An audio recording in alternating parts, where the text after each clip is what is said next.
Bonjour, c'est Gilles sur boursicoté.com. Voici l'analyse technique Forex et matières premières pour cette journée du mercredi 18 juin 2014.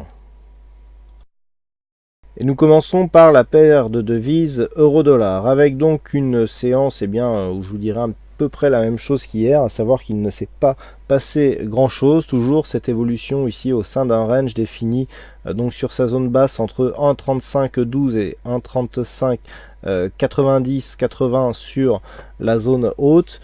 Toujours cette même évolution. Nous avons aujourd'hui un test donc de cette zone haute qui intervient après une phase de range très court terme qui a eu lieu depuis hier soir et donc toute la nuit.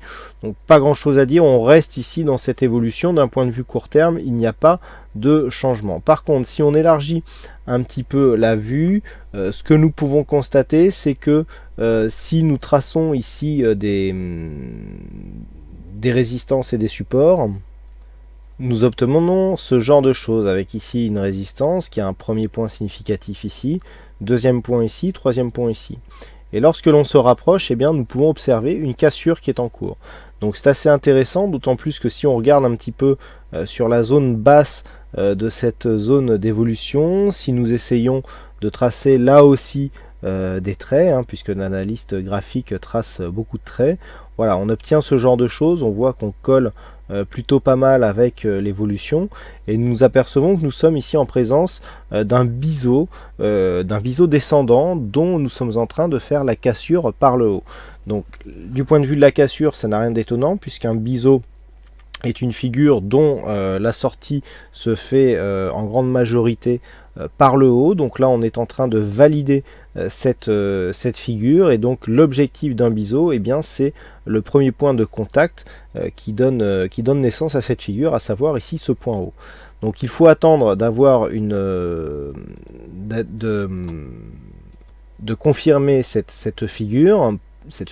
Donc la sortie de figure sera confirmée sur la rupture d'un précédent point haut significatif. Pour l'instant, il n'est pas intervenu.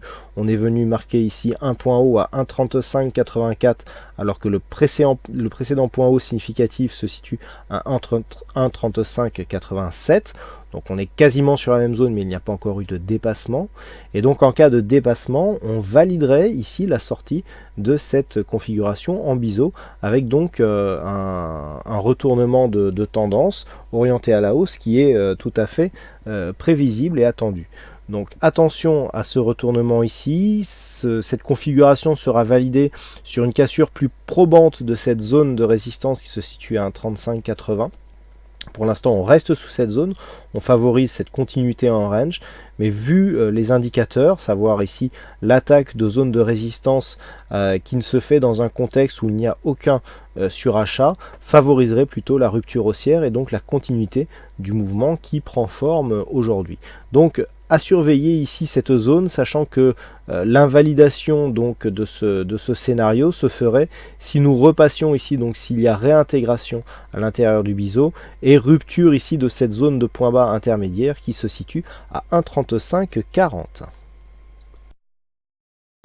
Pas grand chose à dire non plus sur la paire de devises dollarienne sur laquelle nous assistons ici à un petit retournement de tendance. Donc je vous indiquais hier ici un possible retour ici sur la bande de Bollinger supérieure. Après donc cette bande de Bollinger, on est venu confirmer ici par un retour sur la moyenne mobile 20 exponentielle. Donc pour l'instant, nous assistons, semblerait-il, à un retournement de tendance puisque nous avons des contacts donc avec cette vol sup et un retour sur la moyenne mobile 20 exponentielle qui pour l'instant fait bien son office de support. Malgré tout, nous avons ici un petit signal de retournement qui part d'un contexte légèrement suracheté. Donc attention que cette configuration ne provoque pas ici une rupture de cette zone des 102.13 qui pour l'instant devrait être validée après avoir été résistance, après avoir été support, résistance. Alors si on reprend dans l'ordre, on a ici résistance, rupture, support, support cassé, résistance, résistance, résistance cassée, support.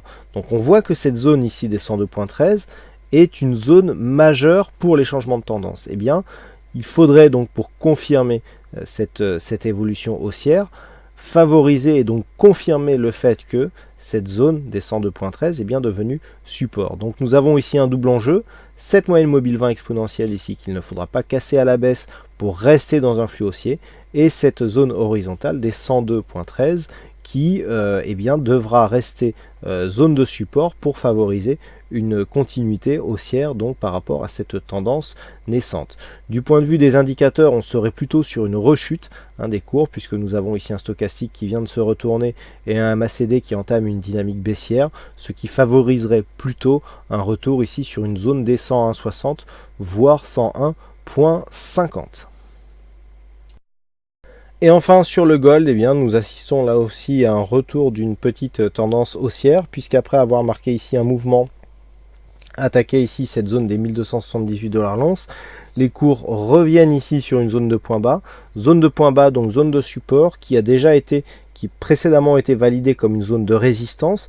On avait résisté dans un premier temps, on avait cassé, retour sur la résistance, inscription d'un nouveau point bas, on revient ici sur la résistance, hop, on casse, on valide comme support et donc on continue la hausse. Donc là, pour rester dans une dynamique haussière, il faut préserver cette zone des 1258 $ l'once. Actuellement, nous situons du point de vue de l'or dans une zone d'évolution en range.